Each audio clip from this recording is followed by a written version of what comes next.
नमस्ते। जिंदगी में लोग हमसे दो वजहों से जुड़ते हैं।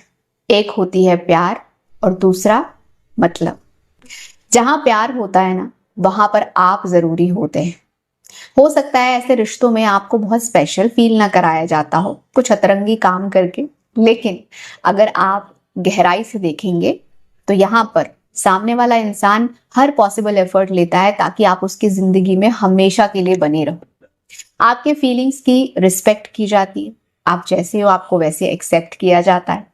आपके कंफर्ट का ध्यान रखा जाता है और आपके हर उतार चढ़ाव में दूसरा आपके साथ खड़ा रहता है।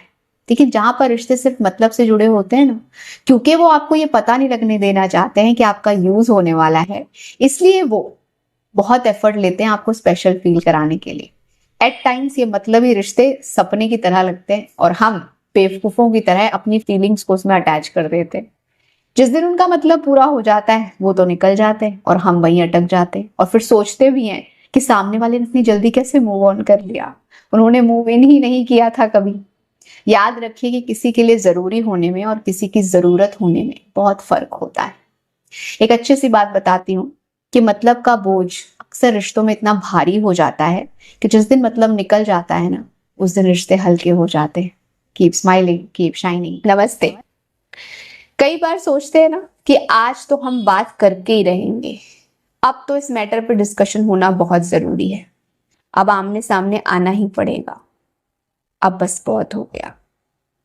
लेकिन जब बोलने की बारी आती है तो तुरंत खुद को रोक लेते हैं, ये सोच के कि नहीं रहने दो, कहीं ऐसा ना हो बात बढ़ जाए, कहीं ऐसा ना हो सब मुझे ही गलत समझने लगे और जो बची कुची शांति है घर में वो भी खत्म हो जाए।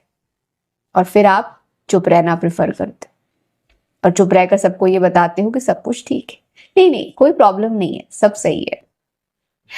जानते हैं, जब आप अपने आप को सही बोलने से और सच बोलने से रोकते हैं ना, तो आप बाहर का कॉन्फ्लिक्ट तो अवॉइड कर लेते हो, लेकिन आपके खुद के मन में एक लड़ाई शुरू हो जाती है जो कि बहुत ही ज्यादा खराब होती है। याद रखिए कि बाहर तो ऑलरेडी सब बिगड़ा ही हुआ है, लेकिन समय अनुसार, जरूरत के अनुसार सच ना बोलकर आप अपने अंदर भी सब कुछ बिगाड़ना शुरू कर देते हैं। तो आपको ऐसा नहीं करना है।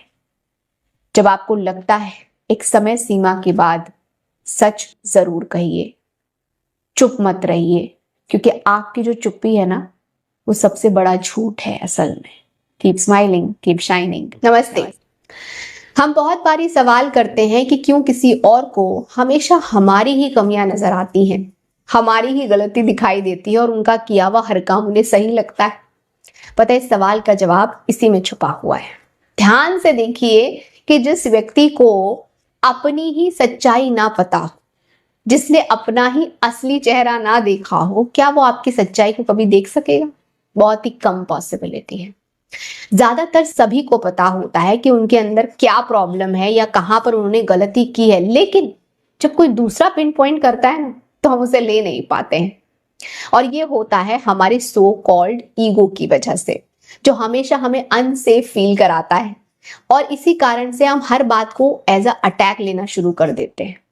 हम सच्चाई को एक्सेप्ट करने की बजाय अपने वर्ड्स और एक्शंस को डिफेंड करना शुरू कर देते हैं। पर जो थोड़े से बुद्धिमान लोग होते हैं उन्हें मालूम है कि अपनी गलतियों और कमियों को एक्सेप्ट कर लेने से वो छोटे नहीं होंगे, बल्कि they will evolve as a human being. तो याद रखिए कि जब तक अपनी गलतियों को और अपनी कमियों को बचाते रहेंगे ना, जीवन में कुछ सही नहीं हो पाएगा। क्योंकि डिफेंड करना और डिनाई करना जितना कंफर्टेबल और इजी लगता है, उतना ही आपकी लाइफ को डिफिकल्ट बना देता है। Keep smiling, keep shining. नमस्ते। नमस्ते। कुछ लोग उम्र के साथ बड़े होते हैं और कुछ लोग दर्द के साथ, जो बहुत सारे दर्द से गुजर के उसे महसूस करके अपने आप को ठीक कर चुके होते हैं ना, ऐसे लोग बड़े दिल से प्यार करते हैं। या आपको कभी भी उस तरह से ट्रीट नहीं करेंगे जैसे इन्हें ट्रीट किया गया था, क्योंकि ये जानते हैं कि दर्द क्या होता है। या आपको दुख देने की गलती नहीं करते और अगर कभी ऐसा हो जाए तो उन शिकायतों को झुटलाते भी नहीं, अपने एक्शंस और वर्ड्स को कभी डिफेंड नहीं करते, क्योंकि इनके लिए इनकी इमेज से कई ज्यादा इंपॉर्टेंट होता है आपका दुख। इन्हें ना आपसे भी ज्यादा बुरा लगता है जब इन्हें ये पता चलता है कि इनकी वजह से आप हर्ट हुए। पूरे दिल से अपोलोजाइज करते हैं। और ऐसा इसलिए है कि कहीं ना कहीं ये दर्द को महसूस करना जानते हैं। और जो अपने दर्द को महसूस करना जानता है वो दूसरों को दर्द देने की गलती कभी नहीं करता। पर जो लोग दर्द को सिर्फ सहते चले जाते हैं वो कहीं ना कहीं उसे अपने अंदर दबा लेते हैं, जिसकी वजह से एक दिन ना वो पत्थर से बन जाते हैं और फिर उन्हें अपना ही दर्द महसूस नहीं होता। और जिन्हें अपना दर्द महसूस नहीं होता वो किसी और के दर्द के प्रति कभी संवेदनशील नहीं रह सकते। इसलिए बहुत जरूरी है कि अपने दर्द को महसूस करना सीखे ताकि आपके अंदर की वो इंसानियत बनी रहे। Keep smiling, keep shining. नमस्ते। नमस्ते।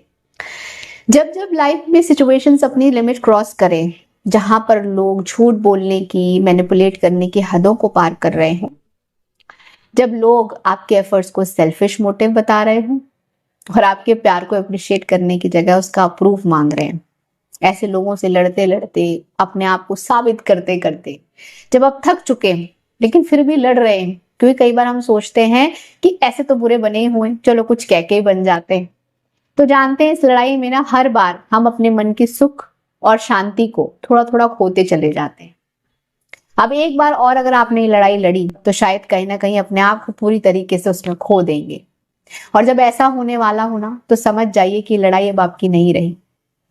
इस सिचुएशन में अपने आप को स्टिल रखना, चुप रखना बहुत मुश्किल होता है, लेकिन अगर आप ये कर लेते हैं तो जानते हैं इसके बाद क्या होता है। उस लड़ाई को ईश्वर आपकी तरफ से लड़ते हैं और जिसकी तरफ ईश्वर हो जाते हैं उसके खिलाफ तो कोई खड़ा रह ही नहीं सकता है। हमने हमेशा से सुना है कि जब जब अधर्म ने, पाप ने अपनी सीमाओं को पार किया तब सृष्टि को बचाने के लिए भगवान को ही आना पड़ा था, क्योंकि उस लड़ाई को लड़ने की क्षमता हमारे जैसे साधारण लोगों में नहीं थी। तो याद रखिए कि जब जीवन में ऐसी परिस्थिति उत्पन्न हो उस वक्त 2 कदम पीछे हट जाइए, ईश्वर के लिए थोड़ी जगह बनाइए। Keep smiling, keep shining. नमस्ते। जैसे शरीर की थकावट ये बताती है कि हमें आराम की जरूरत है ताकि हम खुद को रिचार्ज कर सकें, और इसलिए नहीं कि हमारे एनर्जी लेवल 0 हो गए। हम थके हुए जरूर होते हैं लेकिन होश में होते हैं।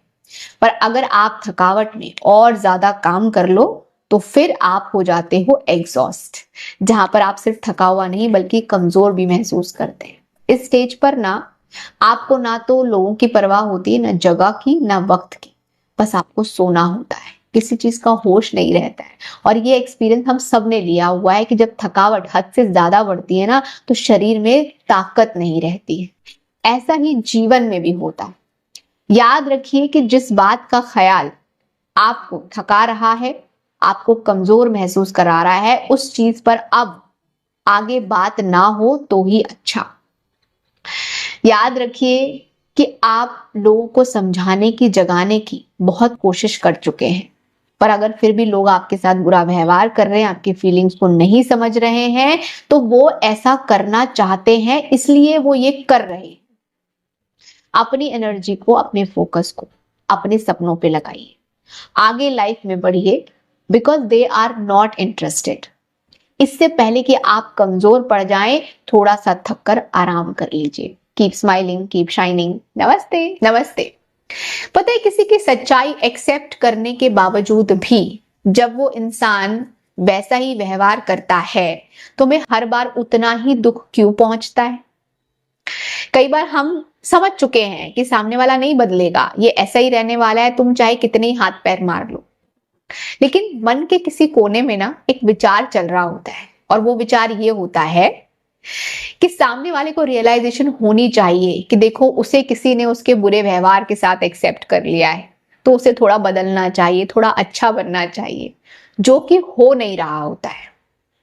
और ये एक्सपेक्टेशन जो आपको है ना सामने वाले से, वो इसलिए होती है क्योंकि आपने उसके बुरे व्यवहार को तो एक्सेप्ट कर लिया होता है, लेकिन जो उसकी इंपॉर्टेंस थी ना आपकी जिंदगी में, उसे कम नहीं किया होता। अब जब तक ये इंपॉर्टेंस कम नहीं होगी तब तक आपको उससे एक्सपेक्टेशंस रहेंगी और फिर आपको दुख भी पहुंचेगा। तो याद रखिए, जब किसी की सच्चाई को एक्सेप्ट कर लिया है तो उसकी पोजीशन अपनी जिंदगी में से आपने बदल देनी है। जब आप ये करेंगे तभी आप अपने दुख से मुक्त हो पाएंगे, वरना जिंदगी भर हम यही कहते रहेंगे कि देखो हमने एक्सेप्ट तो कर लिया था, पर क्या करें, मन में बात तो आ ही जाती है, दुख तो पहुंचता ही है। Keep smiling, keep shining. नमस्ते।